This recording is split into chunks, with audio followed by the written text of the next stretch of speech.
बस बस अब और नहीं चल सकते। 12 घंटे हो गए भूखे पेट लगातार चलते हुए। सिर्फ 12 घंटे ही हुए ना, कोई भी आराम नहीं करेगा। सब चुपचाप चलो। नहीं साहब, अब अगर हम चाहें भी तो साहब हमारे पैर साथ नहीं देंगे। भगवान के लिए साहब थोड़ी देर आराम कर लेने दीजिए। जिस मजदूर के पैर उनका साथ नहीं देंगे, उनके पैरों को इस बंदूक की गोलियों से इनाम दूंगा। अब चलो सब। संभाल कर चाची। बच्चा खुद का ख्याल रख सकती है, तुम्हें इसकी चिंता करने की जरूरत नहीं है, समझे? चलो अभी, अब चलो।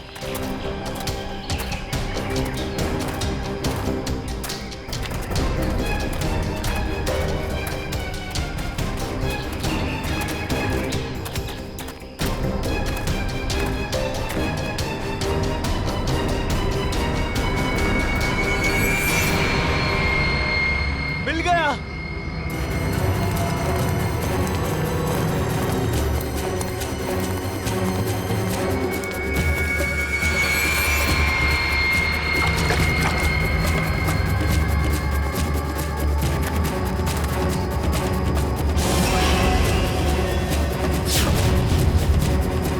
तुम सबने मेरी बहुत मदद की, अब तैयार हो जाओ अपने इनाम के लिए।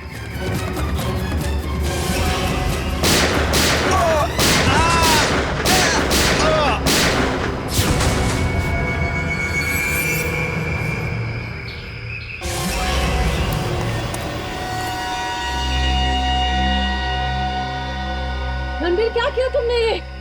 इन्हें इनकी वफादारी का इनाम दे दिया मैंने। ये कैसा इनाम है रणबीर?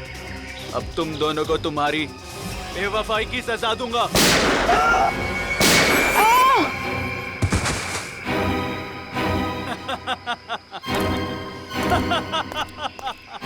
अब मैं अमर हो जाऊंगा।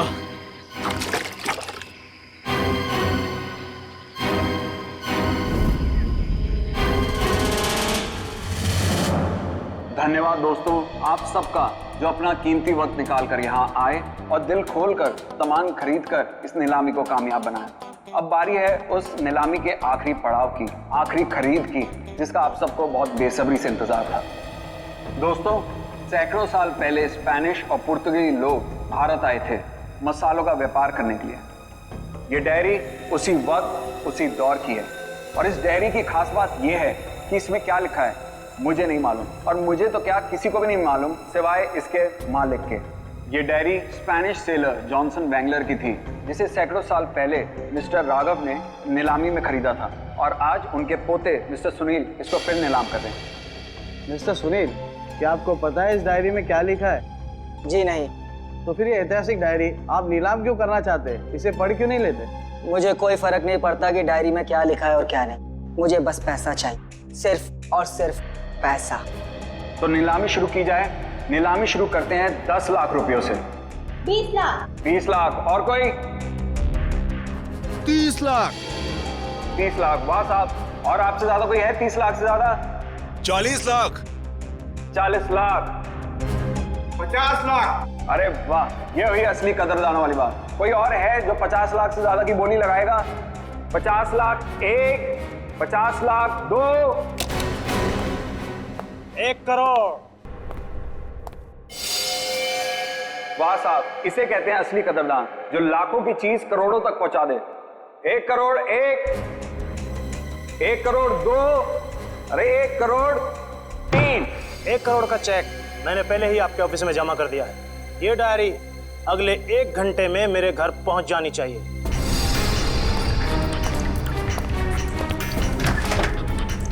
जानता नहीं तूने डायरी नहीं, अपनी मौत खरीदी है, मौत।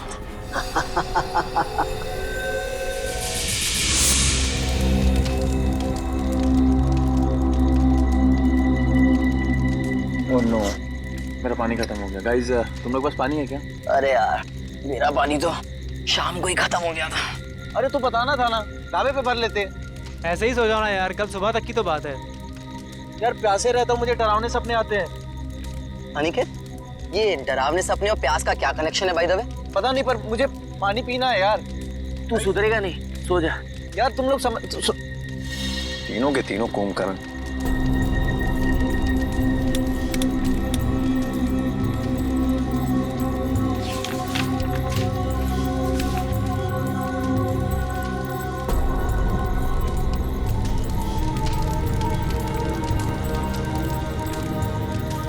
इस नक्शे के हिसाब से तालाब करीब आधे किलोमीटर दूर पे है। प्यास बुझानी है तो तालाब तक तो जाना ही पड़ेगा।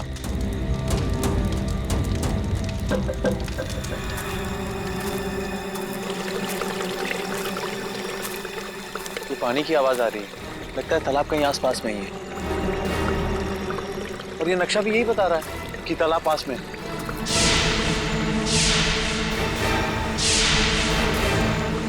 बचाओ बचाओ! ये चीख कैसी है?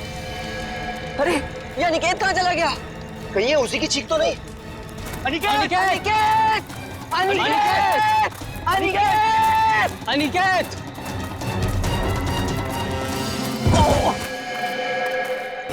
अनिकेत!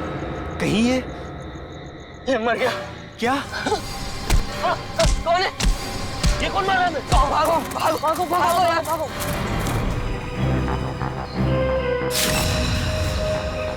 सर तो किसी भारी चीज से वार किया गया है। कैसे हुआ ये सब? सर कल रात अनिकेत बाहर आया पानी पीने, उसी दौरान किसी ने इसकी जान ले ली। और तो और सर हमारे साथ भी हाथापाई हुई। कितने लोग थे? सर अंधेरा काफी था, अचानक हमला हुआ और ठीक से कुछ मालूम नहीं पड़ा सर।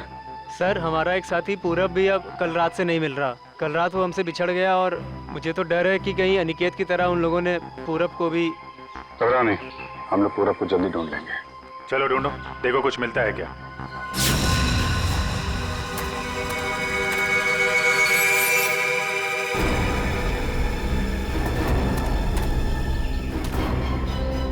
सर सर जल्दी आइए। ठीक तो हो तुम? अरे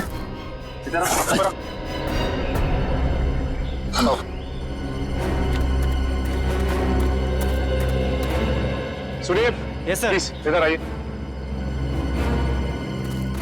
पूरब तू ठीक तो है ना? आप लोग ये बताइए कि किसी पे शक है आप लोगों को? सर शायद ये उस बाइक वाले का काम है। बाइक वाला? कौन कौन बाइक वाला? सर वही बाइक वाला जिसने कल शाम हम सबको धमकी दी थी। कल की बात याद है तुम लोगों को? ये सबसे ज्यादा पंगे करता है। ये कौन है? क्या बात है बॉस, कुछ चाहिए क्या? हाँ चाहिए, मुझे चाहिए कि तुम सब लोग सुरक्षित रहो। सुरक्षित? ये इलाका बहुत खतरनाक है, अपने अपने घर लौट जाओ, उसी में तुम सबकी भलाई है। वो हमें धमकी दे रहा है। धमकी समझो, विनती समझो या फिर चेतावनी, जो समझना है समझ लो। मेरा फर्ज था तुम्हें सचेत करना, जो मैंने कर दिया। अब अगर मौत के मुंह में जाने का इतना ही शौक है तो खुशी से जाओ। सर शायद वो 100 किलोमीटर से हमारा पीछा कर रहा था और जिस ढाबे पे हम लोग रुके थे सर वो भी वही रुका था। और उस आदमी का चेहरा नहीं याद है आप लोगों को? नहीं सर, उसने एक पल के लिए भी हमारे सामने हेलमेट नहीं उतारा। ढाबे में खाना खाते समय तो हेलमेट निकाला होगा ना? ढाबे वाले से पता करो, देखो शायद उसे कुछ याद हो। ठीक है, आए तुम साथ में।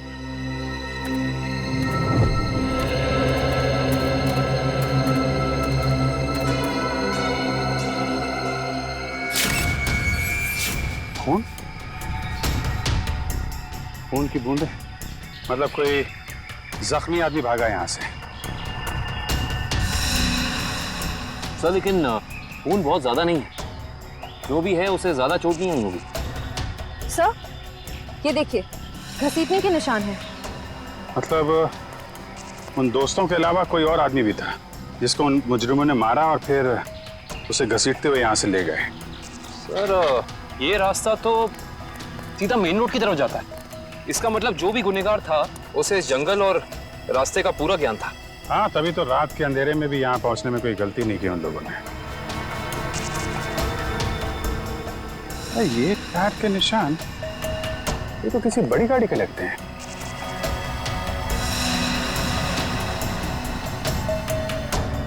.8 इंच। सर ये तो लेस्कॉट गाड़ी के टायर लगते हैं, क्योंकि इतने चौड़े टायर उसी गाड़ी में होते हैं। मतलब वो मुजरिम कार में बैठ के भागे, फिर वो बाइक वाला? वो तो कार में बैठ के आया नहीं होगा, नहीं तो हेलमेट क्यों लगाता है। एक काम करो, आगे जो टोल नाका है वहां जाके पता करो ये लेस्कॉट गाड़ी वहां से गुजरी है क्या। जी सर। तब तक मैं यहाँ देखता हूँ कुछ और मिलता है क्या।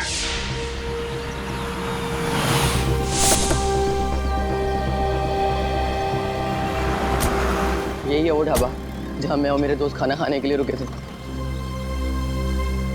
अरे आइए आइए सर जी, बैठिए। गर्मा गर्म दाल मखनी बनाई है, लगा दूं 5 प्लेट है मक्खन मार के। जी हम लोग खाने पीने नहीं आए, हम लोग सीआईडी से। सीआईडी से? क्या हुआ साहब? आपको याद है कल मैं और मेरे कुछ दोस्त आपके ढाबे पे खाना खाने के लिए रुके थे?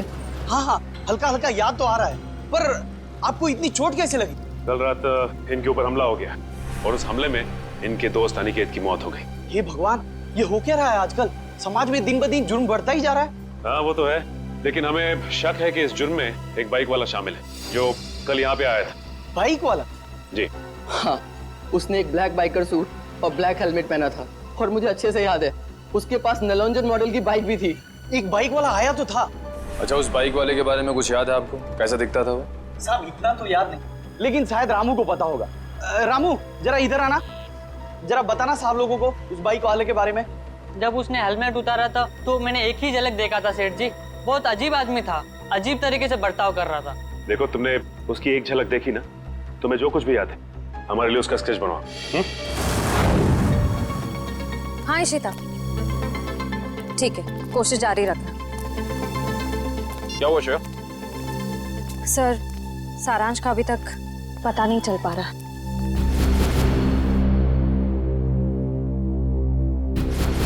हमें सारांश जरूर मिल जाएगा। अगर वो गाड़ी इस रास्ते से गई है तो इस टोल नाके से जरूर गुजरी होगी। सही कह रहे हैं। अरे भाई साहब, यहाँ कल रात में 3 बजे के आसपास कोई लेस्कॉट गाड़ी निकली है यहाँ से? पता नहीं सर, मेरी तो दिन की शिफ्ट होती है, रात की शिफ्ट वाला शाम को आएगा। भाई साहब, ये जो सीसीटीवी कैमरा लगा है ये तो 24 घंटे ऑन रहता है ना? जी हाँ सर। इसकी फुटेज देख सकते हैं सर आप? हम लोग सीआईडी से। हाँ हाँ, देख सकते हैं। आइए।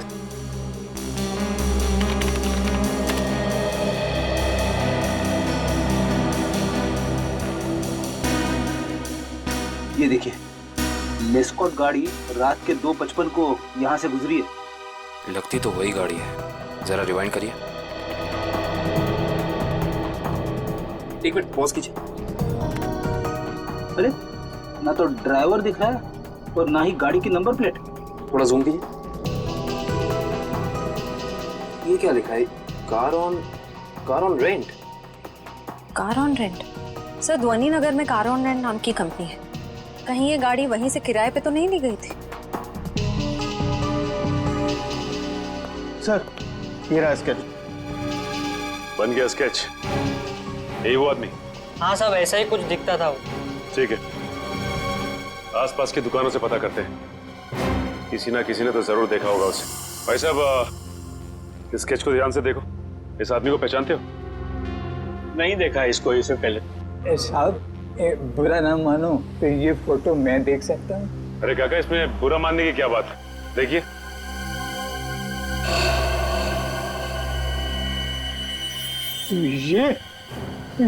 ये कैसे हो सकता है? नहीं, ये नहीं हो सकता, ये नहीं हो सकता, असंभव, असंभव। अरे काका, क्या नहीं हो सकता? क्या संभव है? ये नहीं हो सकता, रणवीर वापस नहीं आ सकता। काका, इस आदमी का नाम रणवीर है? हाँ हाँ, मैं उसे अच्छी तरह जानता हूँ, कभी नहीं भूल सकता उसे। काका, इस आदमी के बारे में आप जो कुछ भी जानते हैं प्लीज हमें बताइए। बहुत पुरानी बात है, तकरीबन 73 साल पहले मैं जब बच्चा था तो एक रात को मैंने उसे अपने पिताजी से बातें करते हुए सुना था। मदन, मेरी बात मानो। अगर तुमने मुझे उस तालाब को ढूंढने में मदद की तो तुम्हारी जिंदगी हमेशा हमेशा के लिए बदल जाएगी। मेरी जिंदगी जैसी भी है ठीक है, आप मुझे सबसे दूर ही रखें तो अच्छा होगा। देखो, इस इलाके से जितनी अच्छी तरह तुम परिचित हो वैसा इस गांव में कोई नहीं है। इनकार मत करो, तुम ही मुझे मेरी मंजिल तक पहुंचा सकते हो। ये सिर्फ मेरा सपना ही नहीं, मेरा जुनून भी है। बहुत ही गलत जुनून चुना है आपने रणवीर जी। अगर आप प्रकृति के नियमों के खिलाफ जाएंगे तो प्रकृति आपको कहीं का नहीं छोड़ेगी। वो जगह शापित है, शापित। ना जाने कितने लोगों की जान ले चुकी है। वो जाए अपने सपने को। क्या तुम भूल सकते हो अपनी बीवी को, जो इस वक्त अस्पताल में जिंदगी और मौत के बीच में झूल रही है? नहीं ना, वैसे ही मैं अपने सपने को नहीं भूल सकता। जरा सोचो, अगर वाकई उस तालाब के पानी में मौत को हराने की ताकत है, तो तुम्हारी पत्नी को एक नई जिंदगी मिल सकती है। सोच क्या रहे हो मदन? हम एक दूसरे की मदद से अपने आने वाली जिंदगी को सुधार सकते हैं। तो बोलो, मंजूर है?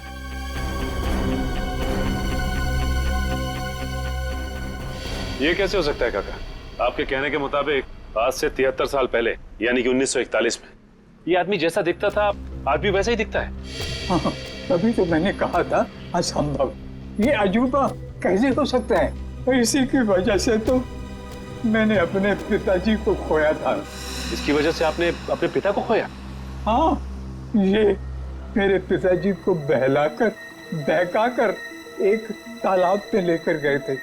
बोले उस तालाब का पानी पीने से आदमी हमेशा के लिए अमर हो जाता है और उसकी उम्र आगे बढ़ने से रुक जाती है।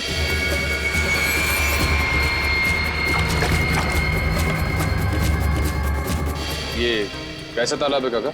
मेरे पिताजी तो वापस नहीं आए, शायद उससे वो चमत्कारी तालाब मिल गया होगा और उसी की वजह से आज तक 73 साल पहले जैसा अभी तक वैसे का वैसा ही दिखाई दे रहा है।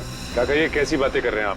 ये सारी बातें किस्से कहानियों में होती हैं, असल जिंदगी में इनका कोई लेना देना नहीं, समझे?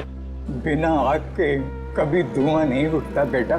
तुम भले ही ना मानो, लेकिन उस तालाब के पानी में कोई शक्ति है जो मौत को भी पराजित कर सकती है। सर पूरा जंगल छान मारा लेकिन कोई सुराग नहीं मिला। एक मिनट वो देखो, ऐसा लगता है यहाँ हाल फिलहाल में ही खुदाई हुई है। तो देखो। Yes sir.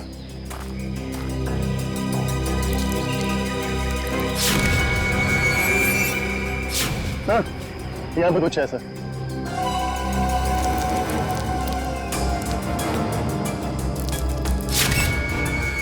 माय गॉड, ये तो सालों पुराना कंकाल लगता है। सर मुजरिम लाशों को जंगल में दफनाते थे ये तो पता था, पर पहली बार मुजरिम इतना सालों पुराना कंकाल जंगल में दफनाने आए। पता नहीं वंश, दफनाने आए थे या फिर निकालने। गुड मॉर्निंग डॉक्टर साहब। What is so good about this morning? ये लो। हेलो हाय ना करो तो नाराज और करो तो मुश्किल। अरे इतने उखड़े हुए क्यों हैं सर आप? भाई साहब, जब आपको पता लगेगा ना कि अनिकेत की मौत कैसे हुई, आप भी इतने ही उखड़ जाएंगे। सर जरूर किसी हथौड़े या डंडे से वार किया होगा। सर इससे पहले भी हम ऐसे केस सुलझा चुके हैं। मगर निखिल, पहले के केसेस में और इस केस में फर्क है, और वो ये कि जिस हथियार से अनिकेत के सर पे वार किया गया है वो हथियार 100 साल पुराना है। क्या? 100 साल पुराना? उड़ गए होश? उखड़ गए ना? भाई साहब, अनिकेत के सर पर से मुझे लोहे और लकड़ी के छोटे छोटे टुकड़े मिले हैं और ये टुकड़े 100 साल से भी ज्यादा पुराने हैं। लोहे और लकड़ी के टुकड़े? मतलब हथियार कोई ऐसी चीज है जिसमें लोहा भी है और लकड़ी भी? हाँ, आइए मैं दिखाती हूँ।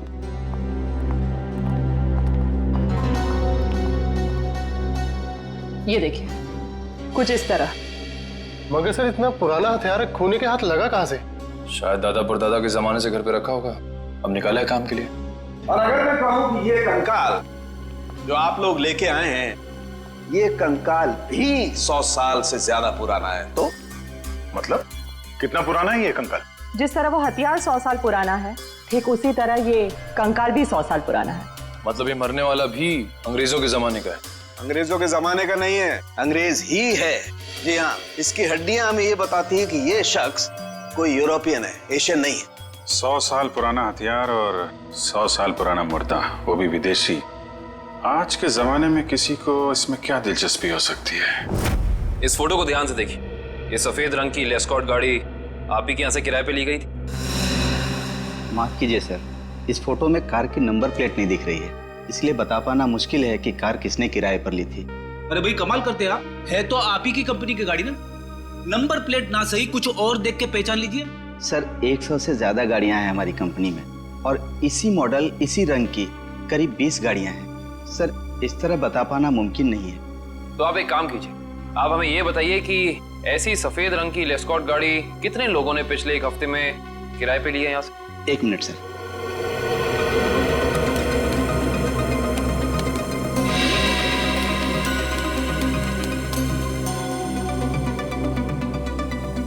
सर कुल मिलाकर 7 लोग हैं जिन्होंने पिछले हफ्ते सफेद रंग की लेस्कॉट कार किराए पर ली थी। गुड। अब हमें इन 7 की पूरी जानकारी चाहिए। ठीक है सर। देखते हैं क्या पता चलता है। 5 लोगों से पूछताछ कर चुके, बचे 2। इन्हीं में से कोई एक है जो इस केस की अगली कड़ी साबित होगा। हाँ, लेकिन फ्रेडी जी, ये पता करने के लिए भी रिसेप्शन पे कोई होना चाहिए। यहाँ तो कोई है ही नहीं। हाँ, यहाँ तो कोई दिख ही नहीं रहा है। जी नमस्ते, कहिए। हम लोग CID से। एक्चुअली अमर नाम के एक इंसान की तलाश में हैं हम। बात यह है कि उसने सफ़ेद रंग की एक लेस्कॉट गाड़ी को हायर किया और अपने एड्रेस की जगह उसने आपके इस होटल का एड्रेस दिया, इसीलिए हम। Just a minute. मिस्टर अमर, वो तो कल ही चेकआउट कर गए। अच्छा, आपने अपने रिकॉर्ड्स के लिए उसका कोई ID प्रूफ तो लिया होगा ना? लाइसेंस, पैन कार्ड वगैरह दिखाइए जरा। मैडम लिया तो था, लेकिन आज ही सुबह हमारे कंप्यूटर का हार्ड ड्राइव क्रैश हो गया और उसी के साथ सारा डेटा चला गया। माफ कीजिएगा। अच्छा, ये अमर दिखता कैसा था? उसका हुलिया कैसा था? आप कमरा नंबर 701 वाले अमर सर की बात कर रहे हैं ना? हाँ राजू, उसी के बारे में बताइए इन लोगों को। क्या था उसका हुलिया? कद यही कोई 5.5 फुट लंबा और हाँ, छोटे छोटे बाल और आंखों का रंग काला था। कद 5.5 फीट, छोटे बाल। इसका मतलब CCTV फुटेज में जो हमें इंसान दिखा था वो अमर नहीं हो सकता, क्योंकि वो लंबा था और उसके बाल भी छोटे नहीं थे। अच्छा, ये अमर से कोई मिलने आया था उसके कमरे में यहाँ पे? हाँ साहब, 2 लोग मिलने आए थे। उनमें से एक का नाम संजय था और दूसरे का कुछ और कल साहब उन लोगों ने दारू पीकर काफी झगड़ा भी किया था। झगड़ा? तुम्हें पता है किस बारे में ये झगड़ा हुआ था? ये तो मैं नहीं बता सकता साहब, लोग अक्सर दारू पीकर बहक जाते हैं। कोई ऐसी बात जो तुम्हें याद हो जो वो लोग कर रहे थे? कुछ याद है? हाँ साहब, कुछ अजीब चीजों के नाम ले रहे थे, जैसे फावड़ा, कुल्हाड़ी, कुदाल। मतलब ऐसा सामान जो जमीन की खुदाई में काम आता है। चलो, इससे ये तो पता चल गया कि जंगल में वो जमीन खोदी किसने थी। जिस तरीके के औजारों की बात वो वेटर कर रहा था, उससे तो यही लगता है कि ये संजय एक आर्कियोलॉजिस्ट है। संजय आर्कियोलॉजिस्ट जो अमर के साथ वहां गड़े हुए मुर्दे उखाड़ने गया था। जरूर कुछ ना कुछ खास बात है उस पुरानी लाश में, वरना कोई इतने सालों बाद सोते हुए मुर्दे को क्यों जगाएगा? और शायद अनिकेत ने उन्हें ये खुदाई करते देख लिया, जिसकी कीमत उसे अपनी जान देके चुकानी पड़ी। लेकिन उस बाइक वाले का क्या, जिसे उस बुढ़े आदमी ने पहचान लिया था? उसके मुताबिक तो वो तालाब का पानी पी के हमेशा के लिए अमर हो गया। फ्रेडी, इस दुनिया में कोई आदमी अमर नहीं होता। जरूर उस बुढ़े आदमी का कुछ ना कुछ हाथ है इस अपराध में। सर, इस बाइक वाले के बारे में बड़ी अजीब बात पता चली है। क्यों? ऐसी क्या अजीब बात है? ये देखिए सर, इस अखबार की तारीख 13 जून 1941, यानी कि आजादी से भी पहले। आश्चर्य सर, ये आदमी उस वक्त से वांटेड है। इसने उस वक्त भी कुछ लोगों के खून किए थे। बहू, वही आदमी? ये कैसे हो सकता है? अभिजीत, अगर ये मान के चले कि 1941 में इस आदमी की उम्र 20 साल रही होगी, तो उस हिसाब से तकरीबन आज जिसकी उम्र 90 साल से ज्यादा हो। 90 साल का कोई आदमी इतना जवान कैसे दिख सकता है? हाँ पंकज, ओके ठीक है सर। संजय के घर का पता चल गया, खातीपुरा में रहता है वो। खातीपुरा?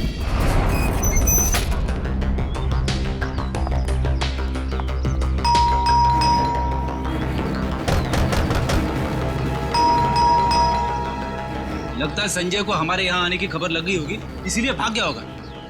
भाग कर जाएगा कहाँ?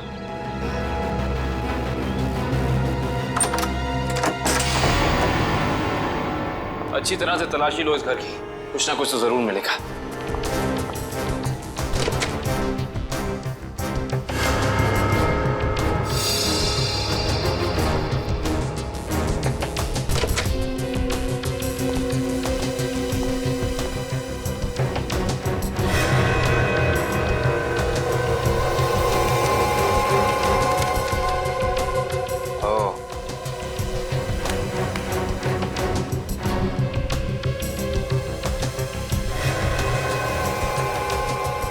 सर, आश्रया, सर ये देखिए संजय का पासपोर्ट। इस पे काफी सारे देशों के वीजाज लगे हैं। तो लगता है इस भाई साहब को सैर सपाटे का बहुत शौक था। ये देखो श्रेया, इसकी चेकबुक की डिटेल से साफ साफ पता चल रहा है कि इस इंसान ने करोड़ों रुपए खर्च किए हैं म्यूजियम्स और नीलामियों से सामान खरीदने में। देखो, इसका मतलब संजय बहुत अमीर है और आर्ट में काफी दिलचस्पी रखता है। अब इसे ये दिलचस्पी आर्ट में है या किसी खास चीज में, ये तो वक्त ही बताएगा। लेकिन एक बात तो तय है, ये संजय किसी की तलाश में है, कोई ऐसी चीज जो इसे दुनिया के कोने कोने में ले जा रही है, हर म्यूजियम, हर बड़ी नीलामी तक। सर, हाँ, अलमारी में से ये डायरी मिली है, छुपा के रखी हुई थी। दिखने में तो ये कोई ऐतिहासिक डायरी लगती है। कुछ तो खास बात है इस डायरी में, काफी नायाब और अलग किस्म की डायरी है ये। सर, शायद संजय ने इस डायरी को किसी नीलामी में खरीदा होगा। अभी पता चल जाएगा। जरा हाथ लगाइए। ओह, तो ये उसी स्पेनिश शिप के कैप्टन की डायरी है जो अपनी हर यात्रा के बारे में अपनी डायरी में लिखा करता था। ये वही डायरी है। इसका मतलब इस डायरी में उस रहस्यमय तालाब के बारे में भी जरूर लिखा होगा। सर, इसका मतलब संजय भी उस रहस्यमय तालाब को ढूंढ रहा था, इसलिए उसने ये सारा सामान खरीदा। हो सकता है श्रेया, लेकिन अगर ये वही डायरी है तो उस रहस्यमय तालाब का नक्शा, कोई मैप, कोई जरिया जरूर होना चाहिए इसमें।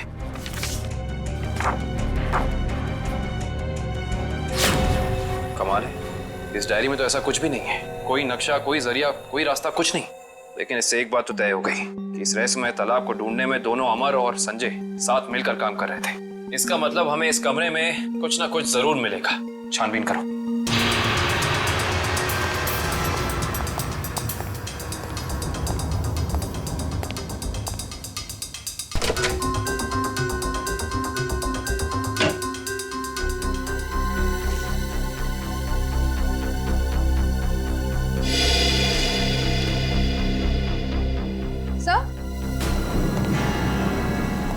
ये देखिए, क्या बता?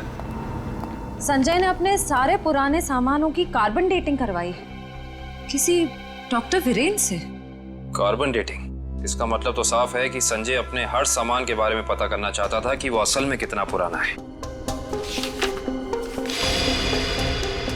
ओ, तो ये है डॉक्टर वीरेन, और इस फोटो से तो साफ साफ पता चलता है कि ये कॉलेज में संजय का प्रोफेसर था। ओह, तो फिर इस वीरेन का भी हाथ हो सकता है अमर के साथ साथ संजय की मदद करने में। डॉक्टर वीरेन। इस वक्त कौन आ गया?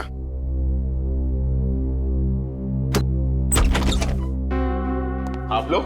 हम लोग सीआईडी से, डॉक्टर वीरेन से मिलना है। अभी बुलाता हूं सर।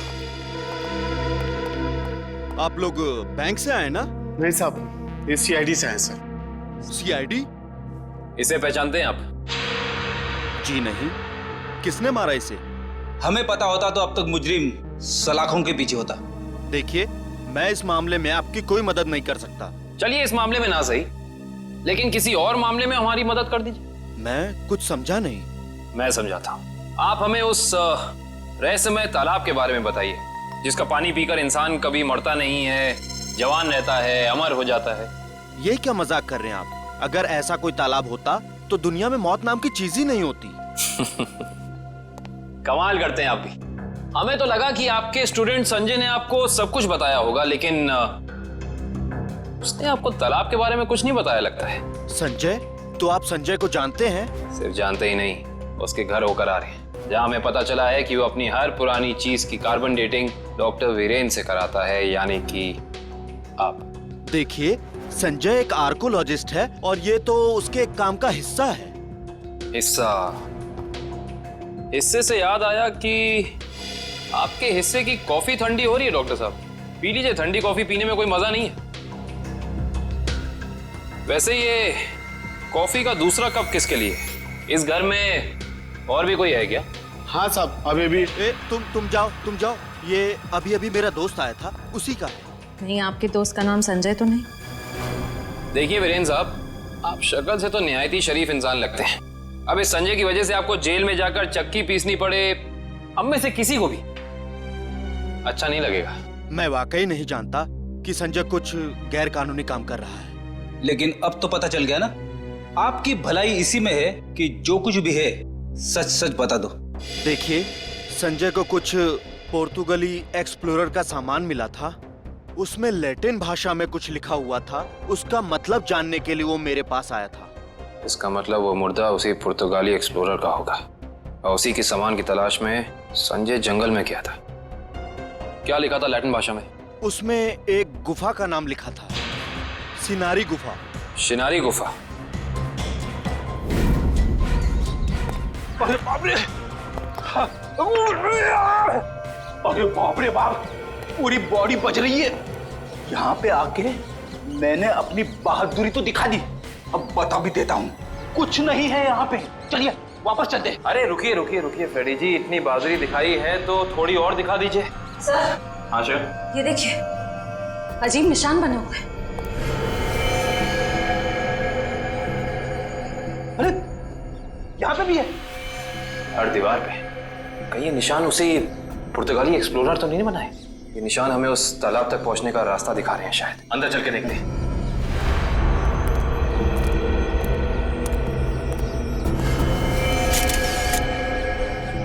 दो लाशें।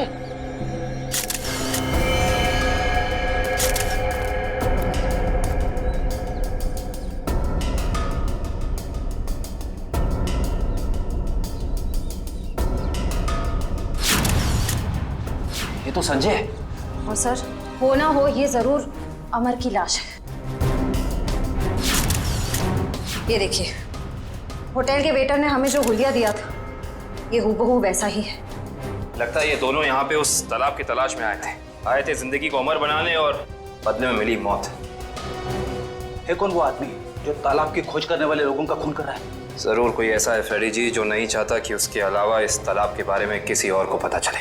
सर, हो ना हो ये काम जरूर रणवीर का ही होगा, क्योंकि जब संजय खुदाई कर रहा था तब रणवीर भी वहां मौजूद था। सर, हाँ, यहाँ पे जूतों के निशान है। ये देखिए, अलग अलग जूतों के निशान दिख रहे हैं। कम से कम 5 लोगों के होंगे। सही कह रहे हैं आप। 2 तो अमर और संजय के होंगे, 1 रणवीर का, बाकी 2 निशान। इसका मतलब साफ है, इस गुनाह में 2 और लोग शामिल हैं। लेकिन कौन? सिंबल्स को देख के लगता है कि ये हमें उस चमत्कारी तालाब का रास्ता बता रहे हैं। जाने कितने साल पहले बनाए गए होंगे ये निशान, तालाब की तलाश में। और इन निशानों के अंदर ही वो चाबी छुपी है जिससे हम इस केस का ताला खोल सकते हैं। अरे सर, ये तो एक टापू बन गया। और इसके बीचों बीच में है ये तालाब। मगर सर, ये टापू है कहाँ पे और हम यहाँ तक पहुंचेंगे कैसे? इसका पता चल जाएगा निखिल, अगर हम इन निशानों की भाषा समझ पाए, उनको अक्षरों में बदलेंगे तो पता चलेगा। सर, इस तरह के निशान मैंने पजल्स की किताबों में देखे हैं। अब पजल के साथ हायरोग्लाइफिक अल्फाबेट बुक भी आती है ना? हाँ सर। वंश, जल्दी से जाके वो किताब लेके आओ। Okay sir.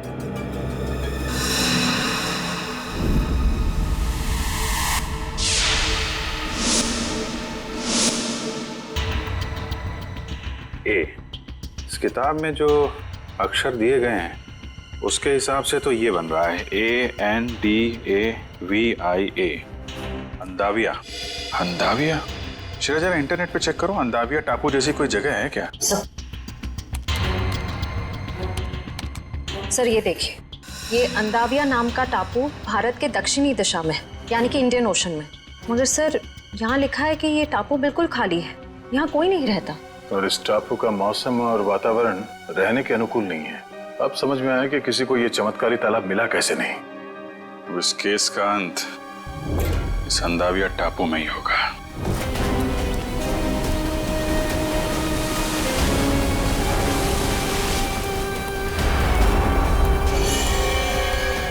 वहां पे देखो, वहां पे कुछ है। सर, लगता है किसी ने आग जला के कैंप फायर किया है। वही लोग होंगे जो तालाब की तलाश में यहाँ पे आए थे।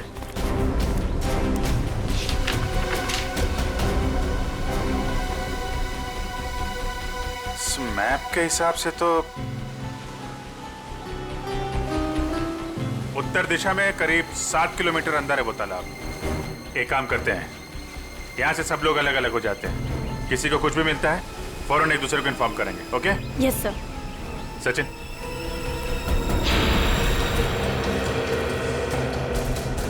ये देखिए सर, जगह जगह पेड़ों पे कुल्हाड़ी के निशान। जो लोग तालाब की तलाश में इधर गए होंगे ना, उन लोगों ने लगाया होगा रास्ता पहचानने के लिए। ओह माय गॉड, कंकाल।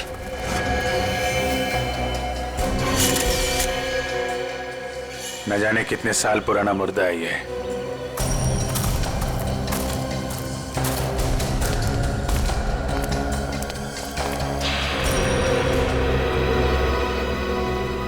धुआं अभी भी निकल रहा है। आग जले शायद ज्यादा देर नहीं हुई अभी। एक और कंकाल सर।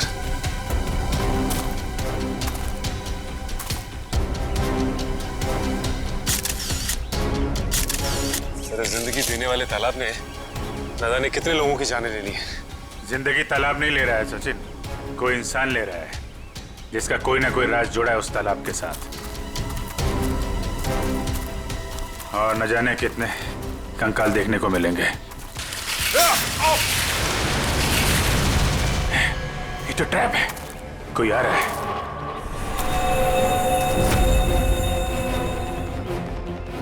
ये तो रणवीर है। रणवीर,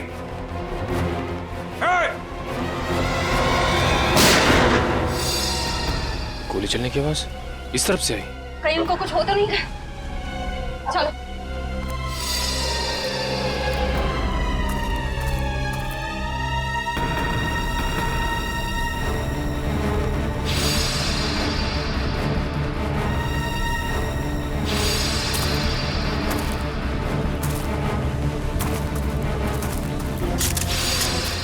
घबराइए मत, मैं आप पे गोली नहीं, मैंने इस पे चलाई थी जो आपको मारना चाहता था। तुम रणवीर हो ना? रणवीर तो मेरे दादाजी का नाम था। मैं आकाश हूँ। आकाश, तुम्हारी शक्ल बिल्कुल तुम्हारे दादाजी से मिलती है।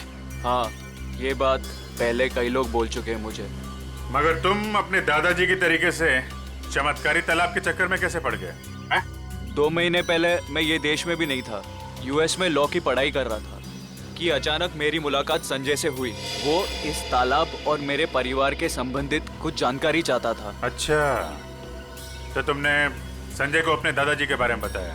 हाँ, मगर मुझे कोई अंदाजा नहीं था कि ये तालाब कहाँ है। और संजय से बात करके मेरी उत्सुकता भी बढ़ गई।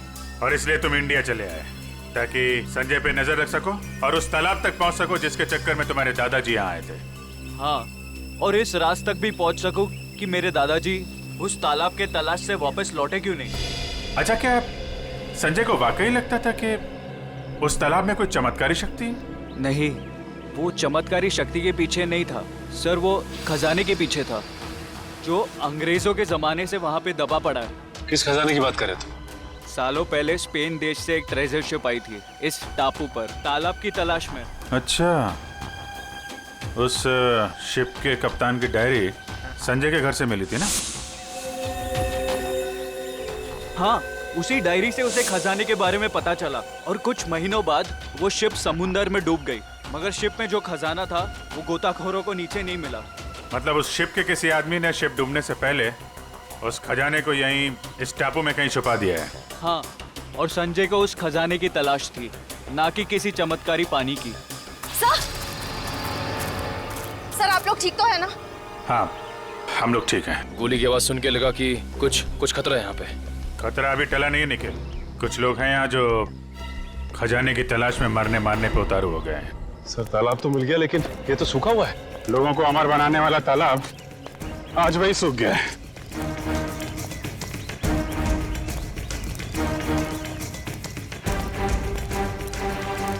सर, सोने का सिक्का? सोने का सिक्का? मतलब खजाना था यहाँ पे?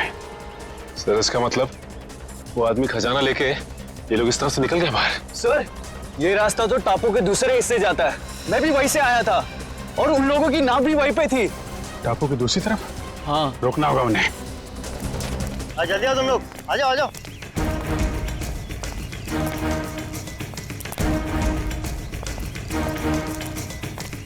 बस बस बस, खजाना यहीं रख दो, बाकी की जिम्मेदारी सीआईडी की है।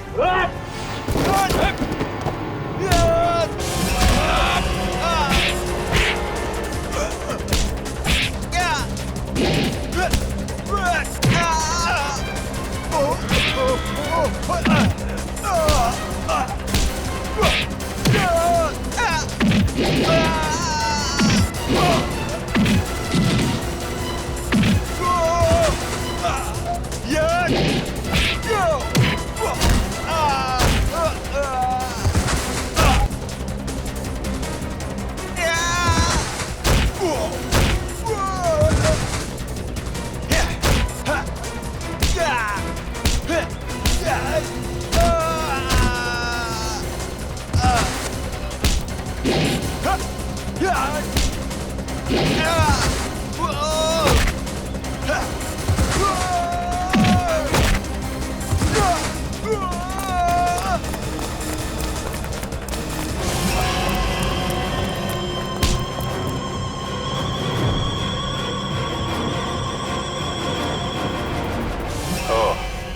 तो तुम हो इस खेल के खिलाड़ी।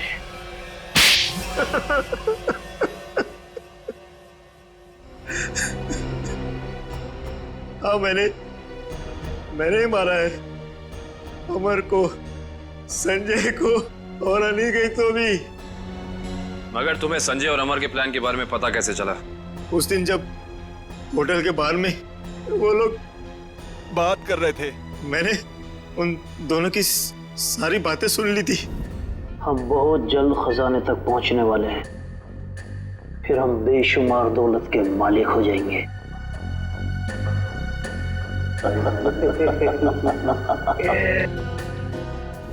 ओह, तो उन दोनों का पीछा करते करते तुम वहां जंगल तक पहुंच गए। हाँ, अमर और संजय वहां खुदाई कर रहे थे। मैं अपने आदमियों के साथ वहां पहुंच गया और अमर की खुद पिटाई की।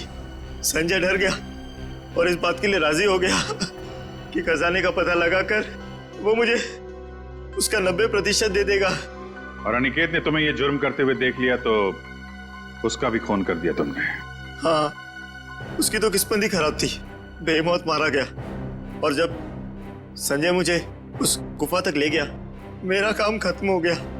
उसे जिंदा रखना मैंने जरूरी नहीं समझा। किस्मत तो तुम्हारी खराब है। जिस खजाने की लालच में तुमने इतना बड़ा गुनाह किया, उसका 1 रुपया भी खर्च नहीं कर पाओगे तुम। फांसी होगी तुम्हें।